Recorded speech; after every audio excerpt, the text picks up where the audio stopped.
Halo semua, kembali lagi bersama Dindin.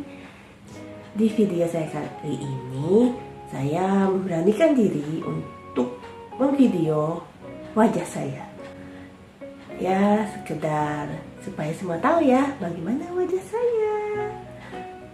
Sebenarnya sih saya juga bikin video ini karena saya pikir kalau saya bikin video yang terus-terusan cuma menunjukkan gambar panel-panel komik, takutnya nanti seperti di channel saya yang satunya yang akhirnya di take down.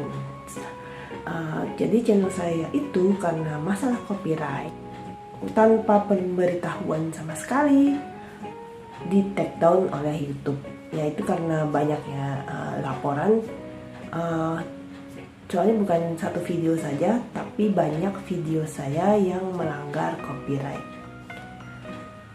Nah, buat teman-teman yang mau bikin video seperti itu harus pikir-pikir lagi, karena itu sudah jadi pengalaman saya. Di kesempatan kali ini saya akan mereview dua komik yang sekarang ini lagi sangat saya sukai karena ceritanya bikin penasaran banget sampai bacanya gregetan gitu. Nah, komik itu adalah Ship of Theseus dan juga komik Trash.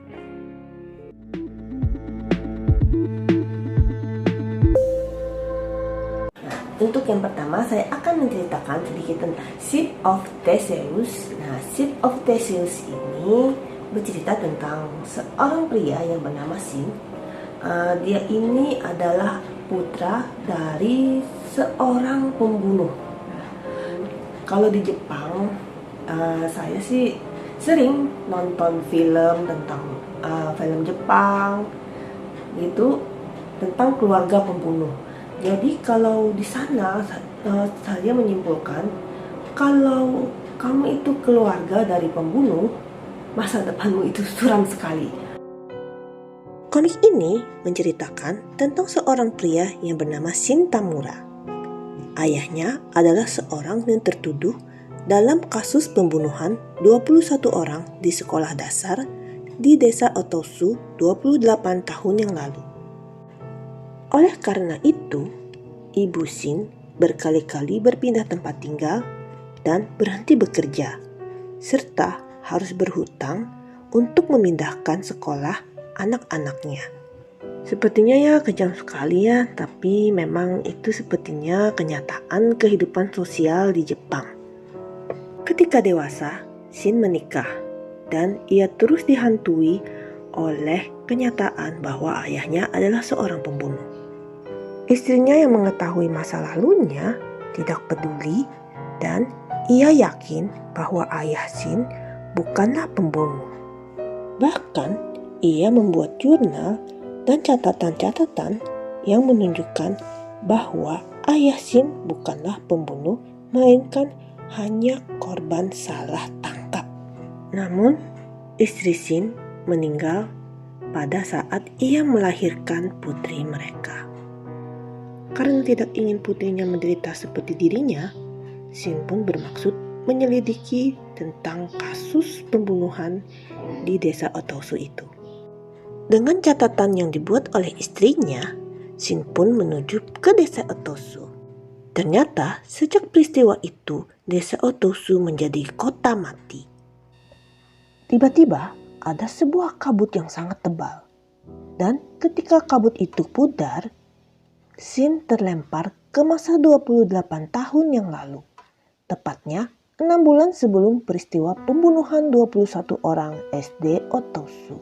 Sambil mencari cara untuk kembali ke masa depan, Shin pun bermaksud untuk mencari tahu siapa pembunuh sebenarnya. Ya, tapi tidak semudah itu.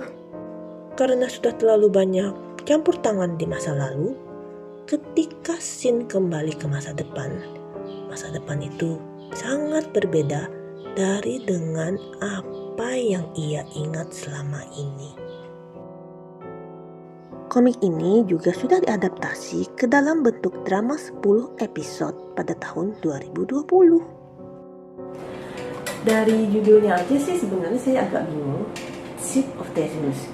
Nah, di sini di awal ceritanya ada ditulis, tahukah kalian mengenai sebuah paradoks bernama kapal Theseus? Nah, jadi kalau dibilang paradoks, jadi mungkin ceritanya ini si Sin ini kembali ke masa lalu dan akhirnya terjadi peristiwa paradoks, dan ketika dia kembali ke masa depan semua kejadian berubah. Nah, itu yang namanya paradoks. Nah, Ship of Theseus ini di Indonesia sudah sampai di bukunya ke-8 dan ditulis oleh Toshiya Higashimoto. Di Jepang sana komik ini tamat di nomor 10. Jadi tinggal 2 nomor lagi sampai tamat. Komik ini diterbitkan oleh MNC. Kalau kalian pernah nonton anime atau baca manga Ires, mungkin kalian merasa ceritanya agak mirip-mirip. Ya memang sih, saya waktu pertama kali baca komik ini kok ceritanya agak mirip Ires, tapi ya memang beda sih. Kalau di Ires, si pemeran utama kembali dengan wujud dia masih kecil di waktu dia kecil di masa lalu, tapi dengan ingatannya yang sekarang.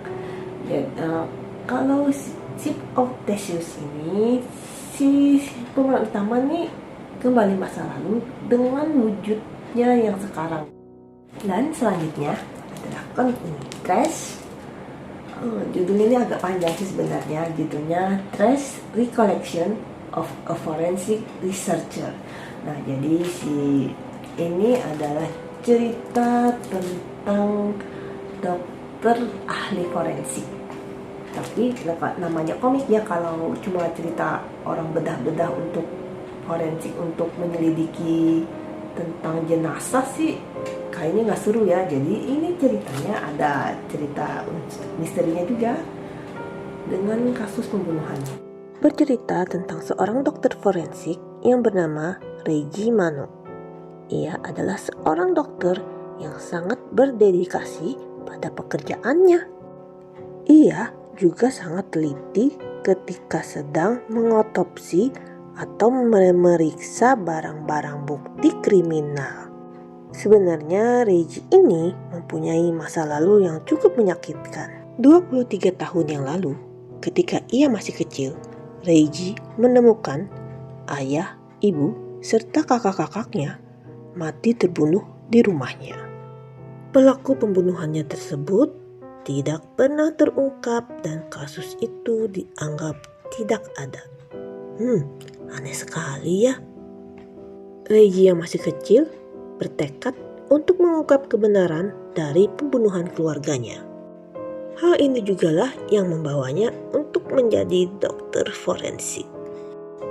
Banyak ditemukan kejanggalan dalam kasus ini, dan entah bagaimana banyak bukti dari kasus ini hilang dan diduga sengaja dihilangkan.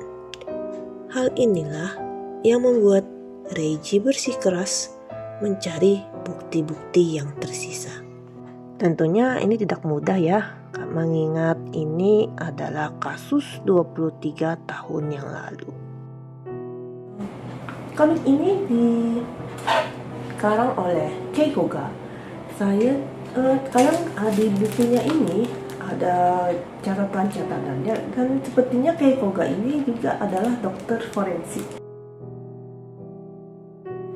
Yang menarik dari buku ini, saya suka tuh karena kadang kasus seperti ada kasus di sini diterangkan tentang DNA, lalu tentang apa saja, misalnya golongan darah, DNA itu bisa diambil dari mana.